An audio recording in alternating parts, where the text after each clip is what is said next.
Hola, ¿qué tal? Buenas tardes. Iniciamos la sesión del día de hoy.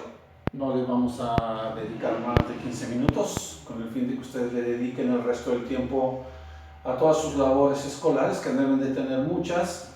Pero bueno, el día de hoy nos hemos planteado hablar acerca del ahorro energético.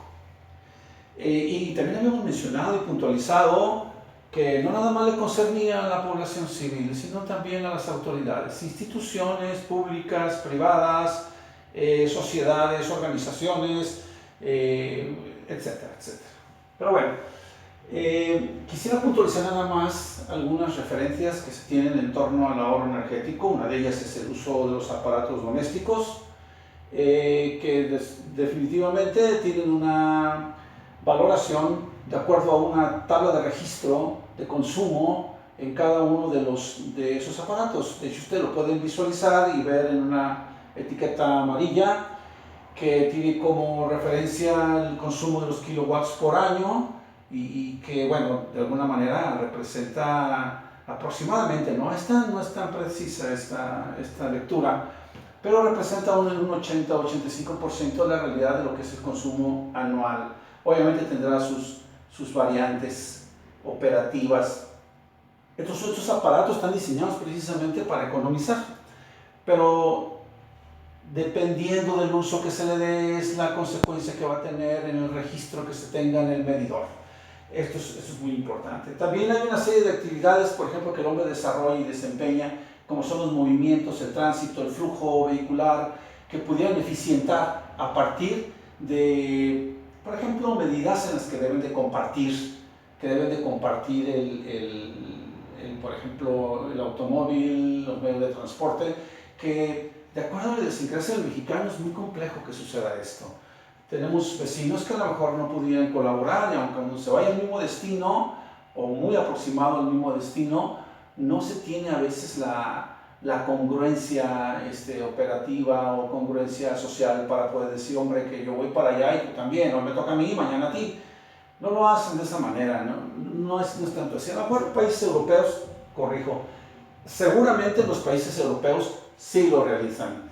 En México, en parte de Latinoamérica, no existe ese tipo de compromiso, quizás de reciprocidad en el ahorro energético. Y esto lo vemos a diario en la calle, lo vemos con los vecinos, lo vemos con la gran contaminación que existe en la ciudad a partir del uso de los vehículos, que no nada más es uno de los factores contaminantes, existen muchos más.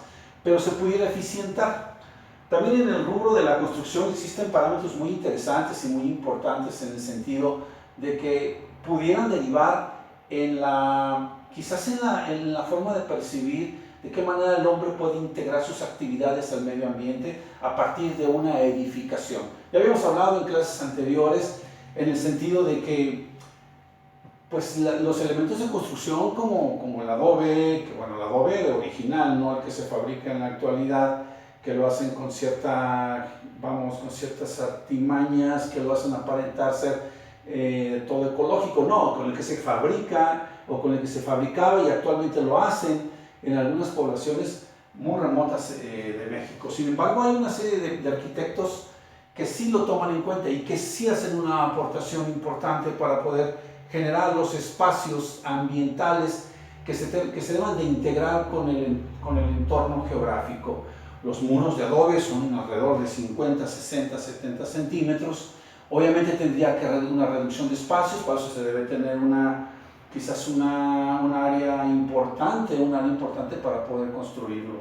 Eso es por el lado de la infraestructura. Hay cemento que, como lo habíamos referido en clases anteriores, figura entre los elementos principales de contaminación en el mundo. Y habíamos referido que en tan solo 2 años los contaminantes que se generan a partir de la producción del cemento representaban lo que es la contaminación de 60 años en el uso de plástico. Es enorme la contaminación a partir del cemento. Sin embargo, hay algunas instancias en donde se va a derivar el uso del cemento con argamasa. La argamasa es un producto que se integra al ambiente, es un producto bioorgánico que tiene como principal componente el uso de tierras y el uso de de piedras volcánicas que al momento de quizás de triturarlas, porque en algunos casos no se tritura, sino que se fragmenta, triturándolas ya se integran a esa argamasa, esa mezcla, y que sustituye el concreto, y obviamente al concreto armado sobre todo. Pero bueno, eso es en cuanto a los elementos constitutivos de la edificación. Pero también podemos ver, por ejemplo, la orientación de una vivienda. ¿Cuál es la mejor orientación de una vivienda? Bueno, la fachada debe estar hacia el sur. Obviamente no todas las calles pueden estar orientadas hacia el sur, pero sí podemos generar los espacios adecuados de tal manera que el flujo de la ventilación, el flujo del aire, el flujo de la iluminación inclusive, sean de manera cruzada, tomando en cuenta los vientos dominantes, de tal manera que las viviendas y las casas, habitación, respiran por sí solas. No se necesitan equipos de aire acondicionado, no se necesitan unos ventiladores como el que yo tengo ahí, para poder, bueno, sé que hace mucho calor, para poder de una manera integrar lo que es el flujo del aire de los vientos dominantes con la iluminación, de tal manera que una casa esté completamente fresca. Y también lo determina la altura de los techos, es decir, por ejemplo, aquí tengo una altura de 3.50 acá en este lugar donde estoy. 3.50 de altura, 3.20 es muy apropiado. Las casas las están haciendo de 2.30 a 2.35. He visto casas en Guadalajara que son hasta de 2.20, como las que había referido en alguna ocasión que platicaba con ustedes de ello. La altura, la proporción, la ventilación, la ubicación de las ventanas, el flujo del aire, el estudio la trayectoria del sol, y como lo he referido constantemente, los vientos dominantes climatizan una casa verdaderamente si se tienen las ventanas orientadas de manera adecuada. Pero también hay otras consideraciones en torno a lo que es el ahorro energético, no nada más en el uso de los argamasas, en la buena ventilación, en la buena orientación de una vivienda, sino también en los elementos que se instrumentan para poder hacer funcionar una casa habitación. El consumo de energía, que está tabulado entre 550 y 580 al año en una casa habitación de 3 recámaras, 14 focos, 17 contactos, área para la secadora de ropa, quiero decir, no la de trastes, la lavadora de trastes no, la lavadora de ropa, pues todo eso sí influye al momento de determinar de qué manera vamos a consumir la energía. El ahorro se debe de sentir totalmente, quiero decir, sustancialmente mejorado a partir de ello. Yo considero que cada uno de ustedes debe de hacer una reflexión acerca del uso que está utilizando, pero algo que no se nos debe de olvidar. No nada más estamos hablando de los recursos energéticos, también estamos hablando del agua.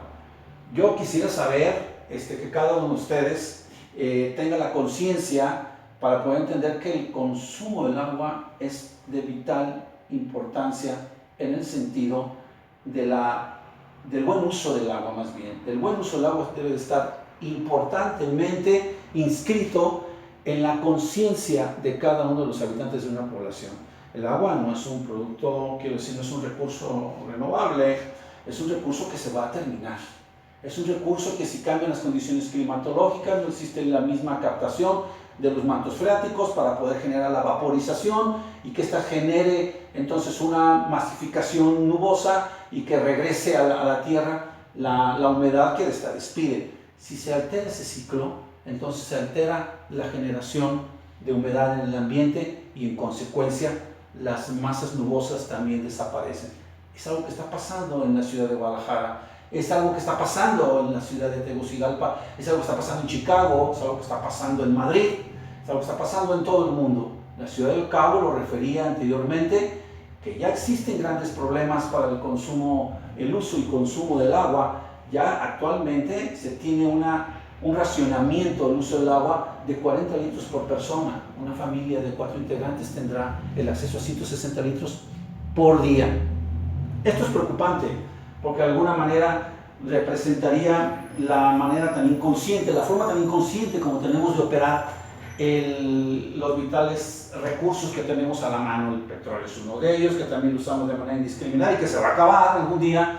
El gas shale, que de pronto encontramos que tienen grandes y grandes mantos de reserva en todo el mundo, principalmente en Sudamérica, en la zona del Amazonas, En México se tiene gran cantidad también del uso, del gas shale, que está, vamos, en la región sureste y en la región noroeste, y coincide con una estrategia de recuperación de energía por parte del mundo globalizado, que es a través de la estructura del fracking, que ya lo hemos mencionado en clases anteriores.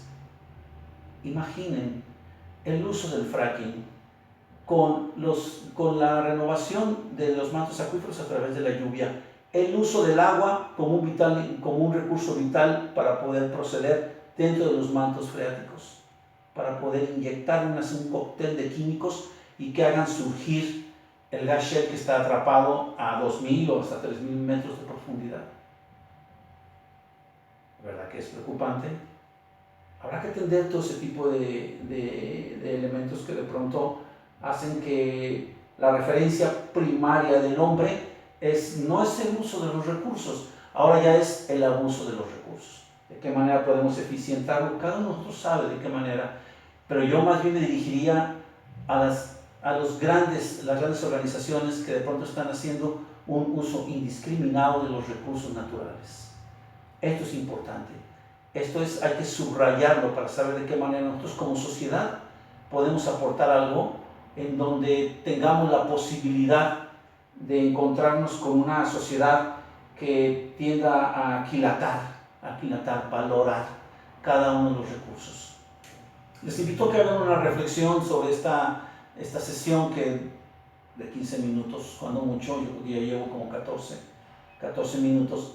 Les invito a que hagan esa reflexión a través de un escrito de una cuartilla y que lo suban a la plataforma del Classroom Google, en la cual nos estamos retroalimentando. Me comentaba la señorita Jimena en un correo reciente que algunos de ustedes tienen dificultades para entrar a la plataforma del Zoom, para tener una videoconferencia. Vamos olvidando por lo pronto de ello y vamos a manejar la información a través de la plataforma de Classroom Google y a través de correos, a través de, obviamente, de los trabajos que ustedes vayan entregando, que deben entregar uno, y por ahí viene la calendarización ya en el programa que tenemos para poder tener una retroalimentación de ello. Yo les invito a que este video lo revisen, hagan una reflexión y apoyándose en el apunte, entreguen ese reporte. Yo creo que cada uno de nosotros tenemos la responsabilidad de manera reflexiva poder aportar ideas sustantivas para el mejoramiento del medio ambiente. Hasta luego, chavales. Gracias.